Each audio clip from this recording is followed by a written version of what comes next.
Plan international ایک ایسی تنظیم ہے جو لڑکوں اور لڑکیوں کے لیے مساوی مواقع فراہم کرتی ہے۔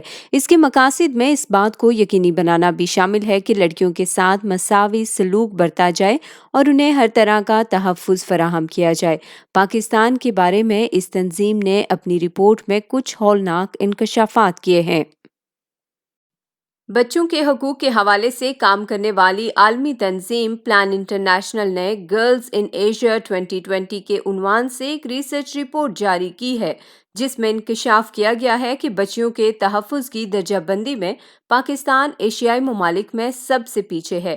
رپورٹ میں پاکستان، افغانستان اور بنگلہ دیش کو لڑکیوں کے لیے بدترین ممالک قرار دیا گیا ہے۔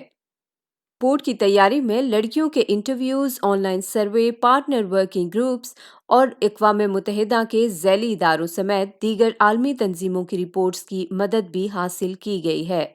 اس رپورٹ کے مطابق دنیا میں لڑکیوں کی 1.1 بلین کی آبادی میں سے نصف ایشیا میں رہتی ہیں۔ رپورٹ میں بتایا گیا ہے کہ جنوبی اور مشرقی ایشیا میں ہر سال 15 سے 19 سال کی عمر کی 6 ملین لڑکیاں کم عمری میں شادی کی وجہ سے مائیں بن جاتی ہیں، جنہیں کم عمری میں حمل کے نتائج کے ساتھ غربت میں رہ کر تشدد کا سامنا بھی کرنا پڑتا ہے۔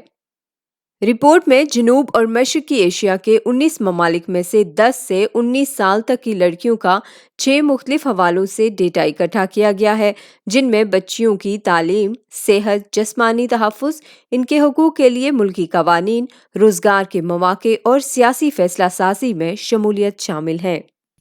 رپورٹ کے مطابق پاکستان 19 ایشیائی ممالک میں مجموعی طور پر بچیوں کے حقوق کی درجہ بندی میں سب سے پیچھے یعنی 19ویں نمبر پر ہے، جبکہ سنگاپور، فلپائن اور ویتنام اس رینکنگ میں سب سے اوپر ہیں۔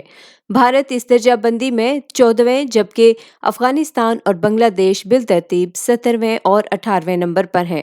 پاکستان میں چائلڈ لیبر اور بچیوں کی نوعمری میں شادی کی شرح ایشیا میں سب سے زیادہ ہے۔ رپورٹ میں دعویٰ کیا گیا ہے کہ افغانستان اور بنگلہ دیش میں لڑکیوں کی تعلیم اور ان کے حقوق کے حوالے سے قانون سازی کی صورتحال پاکستان سے بہتر ہے۔ رپورٹ کے مطابق افغانستان میں صرف 40% سے کم لڑکیاں اور پاکستان میں لڑکیوں کی نصف تعداد ہی پرائمری تعلیم مکمل کر پاتی ہے۔ پاکستان لڑکیوں کی صحت کے حوالے سے قدرے بہتر پوزیشن کا حامل ہے، جبکہ بھارت صحت کی سہولیات کی فراہمی میں سب سے نچلی پوزیشن پر ہے۔ رپورٹ میں ایشیا میں لڑکیوں کے لیے کم عمری کی شادی اور مرضی کے خلاف بچوں کی پیدائش کو سب سے بڑا چیلنج قرار دیا گیا ہے، جبکہ کم عمری کی شادیوں کو لڑکیوں کی نشوونما میں بھی ایک اہم رکاوٹ قرار دیا گیا۔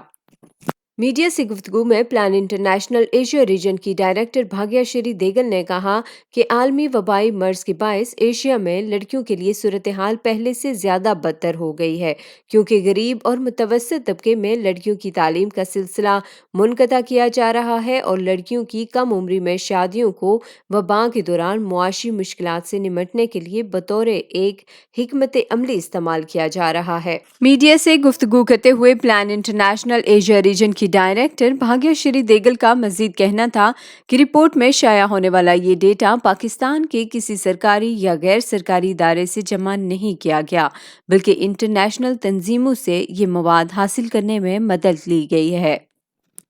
اس تنظیم کی بنیاد فوسٹر پیرنٹس کی تنظیم کے طور پر 1937 میں ایک انگریز صحافی جان لینگڈن ڈیویز نے رکھی تھی۔ اسپین کی خانہ جنگی کے دوران اس تنظیم نے یتیموں اور بے گھر بچوں کو محفوظ پناہ گاہیں تلاش کرنے میں بہت مدد کی۔ دوسری جنگ عظیم کے دوران یہ تنظیم نیدرلینڈز، فرانس اور بیلجیم میں بھی سرگرم عمل تھی اور 1950 کی دہائی کے دوران اس نے یورپ سے نکل کر دیگر ممالک میں بھی کام کرنا شروع کر دیا۔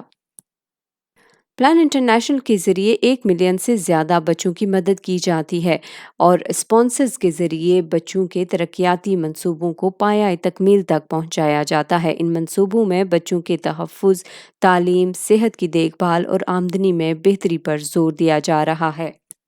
پلان انٹرنیشنل ان غیر ملکی NGOs میں شامل ہے جن کے پاکستان میں کام کرنے پر پابندی ہے۔ اکتوبر 2018 میں پاکستانی حکومت نے Plan International, Save the Children and ActionAid سمیت بیرونی امداد کے تحت چلنے والی 18 عالمی NGOs پر پاکستان مخالف سرگرمیوں میں ملوث ہونے کے الزامات کے تحت پابندی عائد کر دی تھی۔